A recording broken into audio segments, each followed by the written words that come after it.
Bonjour et bienvenue dans cette vidéo où nous allons parler des énergies de l'été et donc comment chercher à garder notre équilibre énergétique durant l'été et ne pas subir les excès de cette énergie qui est très feu, qui est très chaude, qui est très voilà, qui est très dans la dispersion, dans l'action, dans le feu. Alors, quels conseils on va vous donner? Donc d'abord, eh bien, de boire suffisamment, de boire de l'eau fraîche, puisqu'on sent que ça nous désaltère.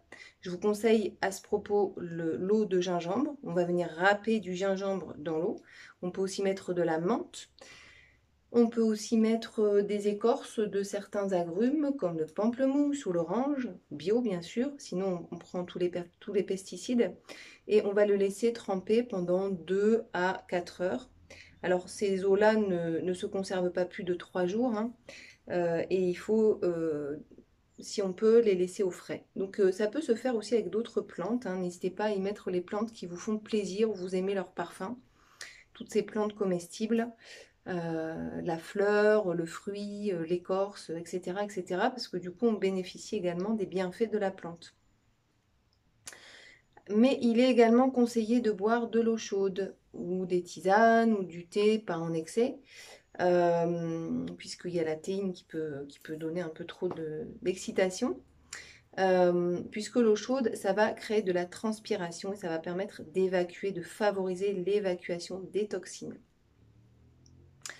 On va vous conseiller également de manger frais, de manger cru, mais pas trop. Donc on peut alterner le cru avec la lactofermentation, avec également les légumes mi-cuits, mi-crus. Donc juste passer très rapidement, couper en tout petit très fin et passer très très rapidement à la poêle. Ou bien simplement laisser les légumes crus dans une vinaigrette, puisque le vinaigre ou le jus de citron va faire un peu comme un petit début de cuisson qui va rendre digeste les aliments. Donc pareil, les fruits, enfin tout ce qui est de saison, on va en profiter sans être en excès non plus, parce que sinon on peut un peu se détraquer le système digestif. Alors l'élément feu, qui est lié à l'énergie de l'été en médecine chinoise, qu'est-ce que ça représente pour vous, cette énergie feu? J'imagine que ça représente de la chaleur, que ça représente de la lumière, que ça représente de la joie en termes d'émotion, en termes de couleur, du jaune, du orange, de la clarté, de la luminosité.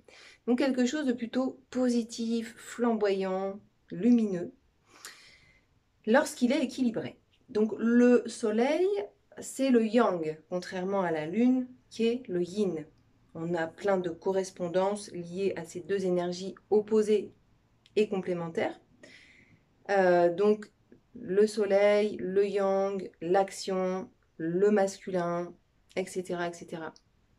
Le yin, la lune, le féminin, la régénération, les temps de pause, la nuit, le sombre, etc., etc. Donc, quand on dit le sombre, c'est aussi la profondeur. Donc, c'est important de prendre des moments pour ne pas rester toujours en surface, mais aussi plonger dans nos profondeurs. Qu'on soit un homme, qu'on soit une femme, on a les deux énergies en nous, et c'est important qu'elles soient équilibrées. Donc, qu'on soit un homme ou qu'on soit une femme, quand on est en permanence dans une énergie yang d'action, qui est très positive et très gratifiante parce qu'elle nous amène à réaliser des choses, et quoi de plus satisfaisant pour un être humain quand il a réalisé des choses?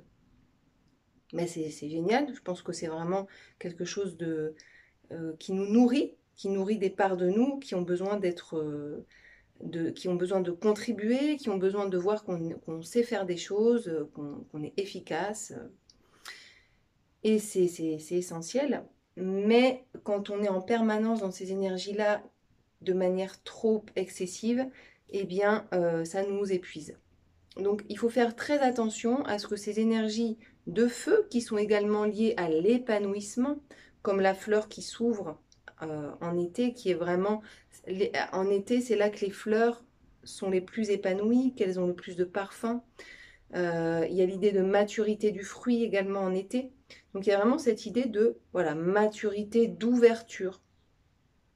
de parfum, d'épanouissement plein, en fait, un plein épanouissement, d'exploration aussi, de découverte. C'est un peu la saison, un peu comme les papillons, on est beaucoup à l'extérieur, on a envie de découvrir des choses, on est curieux, on a envie de partir en vacances, on a envie de, voilà, de voir le monde.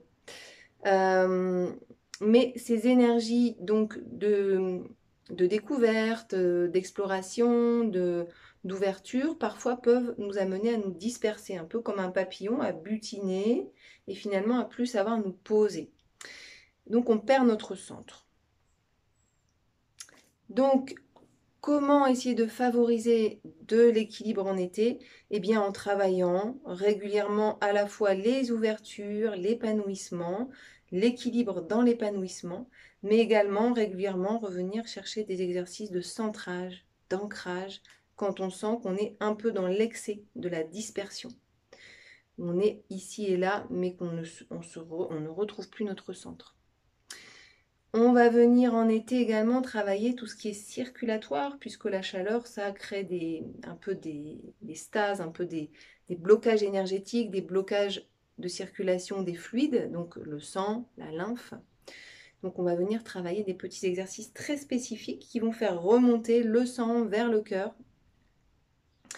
et qui vont vraiment activer le sang, la lymphe, qui vont du coup effacer la fatigue, ce qui fait qu'on va être beaucoup plus disponible. On va aussi venir travailler notre respiration, puisqu'avec la chaleur, on a parfois du mal à s'oxygéner, on a l'impression que la respiration est un peu bloquée, un peu limitée. Donc on va venir travailler l'ouverture respiratoire, avec des petits exercices très spécifiques et très simples. Certains exercices aussi spécifiques pour se désaltérer, pour ramener de l'air frais à l'intérieur. Voilà, donc tout ça, je vais vous le proposer dans des petites séquences vidéo au fur et à mesure de cet été. N'hésitez pas à vous abonner à ma chaîne. N'hésitez pas aussi à vous abonner à ma newsletter sur mon site internet qui est dessous la vidéo. Vous pourrez recevoir du coup mes petites vidéos accompagnées la plupart du temps d'un petit article.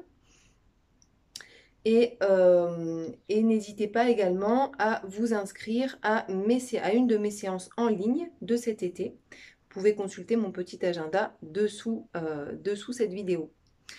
Et puis n'hésitez pas tout simplement à vous abonner à ma chaîne pour recevoir de façon régulière les petites vidéos que je vais poster pour cet été.